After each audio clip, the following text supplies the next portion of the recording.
Hey Dub, this is David Desai. Welcome back to my channel. Today I want to get into RM and the recent thing that happened on the Late Late Show with James Corden. I wanted to talk about the drama and everything that happened. There's some crazy tea today. I also want to get into Lisa and her testing positive for COVID and talks about her needing to leave YG, her label. So grab your dumpling, tea spilling mug merch, and let's jump into the tea. If you're new here and you're interested in this type of stuff, please make sure you hit the subscribe button and that notification bell to be notified anytime a new video drops. And if you're a hater, let's be first, leave your hate comment. Please make sure you hit the subscribe button and that notification bell also, and you'll be first to do so. Now let's jump into it. The first thing that I want to get into is what happened with RM and James Corden last night. So the Late Late Show surprisingly airs late and apparently in almost real time, because earlier that morning there was leaked footage of BTS dancing to Dynamite on the streets of LA, and this was trending all over online. And then later that evening, James Corden had BTS in the studio and they were doing an interview where they kind of caught up and talked about silly things. And one that was particularly interesting was addressing the James Corden drama.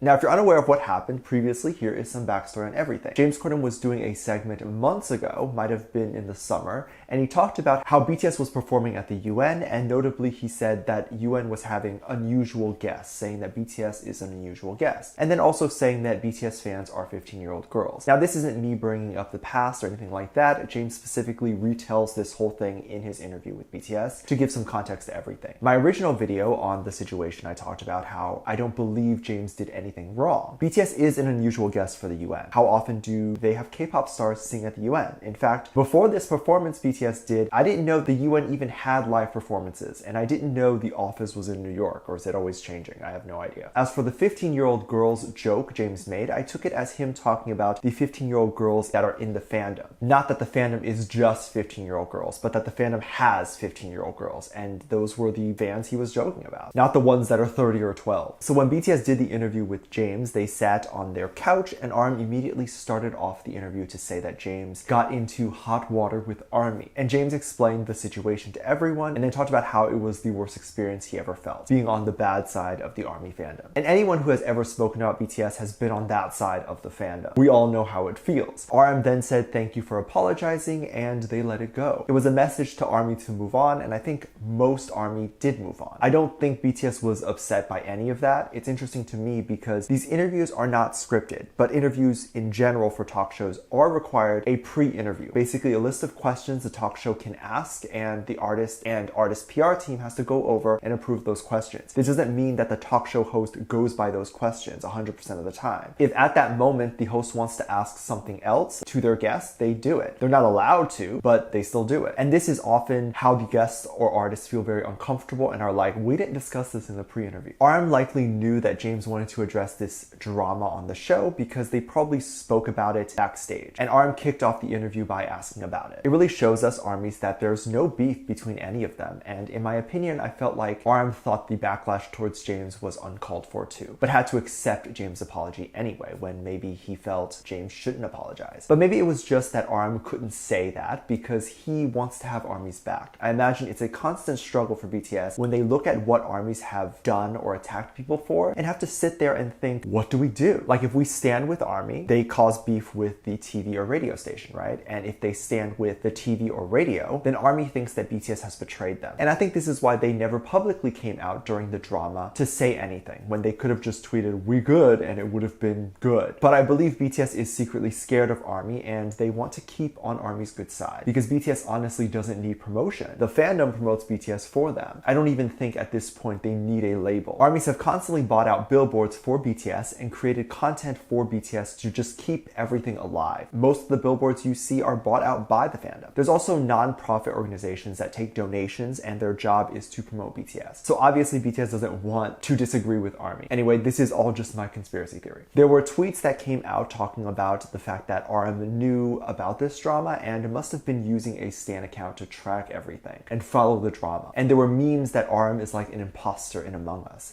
And I find that so funny. I don't doubt that RM is online checking things, but I don't think he has a stan account. I think he just uses BTS account to go through tweets. I think it's really funny that people think that the only way BTS would know about the James Corden drama was if they had a stan account and were very active in the fandom. I think they're active in the fandom, but I don't think they need to be someone who is posting on a fake account every hour and interacting with people just to know about the drama. It's interesting that the fandom still feels like it's this small group of people that mainstream media doesn't doesn't know about. That might have been the case a few years ago, but the fandom is very big now and everyone knows about it. The James Corden drama also made international headlines and there were millions of views and it was trending everywhere. BTS would have to live under a rock not to know about this and not know about international news with their name on it. I hate this narrative that they live under a rock and they don't know what is going on. Everyone can see everything. It's not hidden, especially nowadays. If you just type something in Google or whatever, you'll see everything. I'm so glad things are resolved and it seems like the fandom is very happy with James now and people are okay with everything. I definitely wanted to give an update, and as I said before, there is no beef between them. BTS wouldn't have forgiven James if there were any real issues. I'm glad they went to work it out and we got to see it. There's a lot of stuff that we are getting to see, both good and bad. I don't want to say really bad because I don't believe it's that bad, but it's not great. Lisa from Blackpink had tested positive for COVID-19. I don't know how this happened or when it happened. People in LA don't wear their masks, so it could have been that reason. But it was like yesterday when a photo of all 4 of the members were posted on Instagram and everyone was like, oh my god, a Blackpink comeback. We were all freaking out and dying. And then we hear this news about Lisa this morning and it's like, were they all together yesterday or was this a photo that was taken like a week ago? We have no idea. But once Lisa was found to be positive, it looked like all the other members went through a PCR test. Rosé canceled all of her upcoming appearances, and to me it seems a bit strange to cancel without knowing if you have COVID or not, but maybe she assumes she has it or the team is taking proper precaution. I think it's a good idea. There's many people online who are furious at YG, Blackpink's label, and saying that Lisa should leave the company because they're not taking care of her properly. But I just disagree. The fact that the other members are being tested so quickly and the fact that appearances are being canceled shows that they're doing everything not only for the safety of the girls, but the safety of the fans as well. So they're doing everything in their power to make sure it doesn't get bigger. I don't know about Lisa, but it seems like Jennie and Rosé were out in LA having fun, which is not a crime. They were at Paris Hilton's wedding party and I believe a few other appearances, none that would be under YG's control. They can't tell their artists not to have fun. I'm sure Lisa was just doing normal things too, and if YG was super strict on this stuff, people would be complaining that the label is abusing them. It was their own decision to go to these events, and if the virus came from those events and, you know, they knew the risks. You can't put that on the company. It's not really the girls' fault either. We all risk ourselves to the virus every day when we go outside, but we take that risk because we have to do things. Again, this is if they got it from going outside. We don't know that. But many people have recovered from COVID, and especially people who are healthy, of which all of the girls are very healthy. I have no doubt they will make a full recovery and come back even better than ever. I want to read YG's statement on Lisa. They wrote, "This is YG Entertainment. Blackpink's Lisa received test results that confirmed her as positive for COVID-19 this afternoon on November 24th. The other 3 members of Blackpink have not yet been deemed as close contact, but as soon as Lisa received positive test results, they underwent the PCR test and are waiting for the results. The company will share the relevant news accurately and quickly and have been following the directions of the health authorities at a strict level. In the future as well, we will not spare any expense to place the health of our artists and staff around them first. We will quickly inform you again if there's any changes to the situation. I'm wishing Lisa and the girls the best. I am 100% sure everything will be okay and it's not a huge deal. We know so much more about COVID than we did before and treatments is available. She will be absolutely fine." Let me know what you think. Let me know what your thoughts are. Leave it down in the comment section down below. Give this video a thumbs up, subscribe if you're not already, and I'm featuring this comment right here.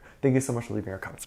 And as always, I do have a Patreon if you want to go over there and check that out. I have a lot of videos over there that I can't really post on here. This is due to copyright or getting taken down, so I had to keep it over there on my Patreon. You can get videos over there like music video reactions, performance reactions, ship reactions. You can also recommend things you would like to see over there. Currently, we do have over 400 videos that are already up on there that you have access to the moment you sign up. So if you're interested in that or being a part of that community over there, then make sure you go over there and check it out. Link is in the top description down below. There's also a video over there that kind of goes over how you can support this channel even more if you would like to do that. That video is on the front page. With that said, there's 2 videos that will appear up on screen at the end of this video, so click on one of those. I'll see you over there. Bye.